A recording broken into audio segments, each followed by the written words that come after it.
থাইল্যান্ডের দক্ষিণাঞ্চলীয় রেল নেটওয়ার্কের আধুনিকায়নের পাশাপাশি প্রতিবেশী মালয়েশিয়ার সঙ্গে আন্তঃসীমান্ত রেল যোগাযোগ প্রতিষ্ঠায় এক মহাপরিকল্পনা গ্রহণ করেছে ব্যাংকক। এ নিয়ে দেশটির পরিবহন মন্ত্রণালয় একটি কৌশলপত্র তৈরি করেছে। থাই উপপ্রধানমন্ত্রী ও পরিবহন মন্ত্রী ফিফ্যাট র্যাচিটকি প্রকারণের নেতৃত্বে ১০০ বিলিয়নের বেশি থাই বাঁধ তথা প্রায় $৪ বিলিয়ন ফেজ 2 রেল মহাপরিকল্পনা বাস্তবায়ন করা হবে। ডাবল রেললাইন নির্মাণের এই প্রকল্পের জন্য চলতি বছরই দরপত্র আহ্বান করা হবে বলে জানিয়েছে থাই গণমাধ্যম। এর মধ্যে ৩০ বিলিয়ন বাথের বেশি বা প্রায় $১ বিলিয়ন ব্যয়ে ১৬৮ কিলোমিটার দীর্ঘ চুমহুন থেকে সুরাট থানি সেকশন নির্মিত হবে।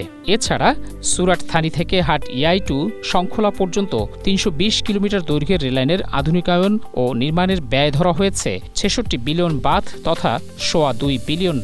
অন্যদিকে হাট ইয়াই টু পাদাং বেসার অংশের ৪৫ কিলোমিটার দৈর্ঘ্যের লাইনটি নির্মাণে $৮ বিলিয়ন থাই বাথ তথা প্রায় $২৪ কোটি মার্কিন ব্যয় হবে।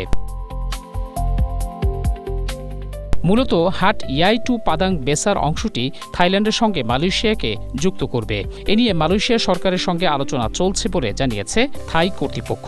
গত ২৯ এপ্রিল দুদেশের মধ্যে অনুষ্ঠিত এই আলোচনার মূল বিষয় ছিল দীর্ঘ ২০ বছর ধরে অচল থাকা প্রস্তাবিত থাইল্যান্ডের ঐতিহাসিক সুঙ্গাই কোলোক টু মালয়েশিয়ার রান্তাও পাঞ্জাং রেল নেটওয়ার্কটি পুনরুজ্জীবিত করা।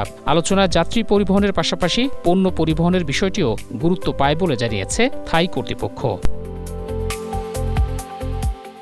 মহসিন কবির, এশিয়া পোস্ট।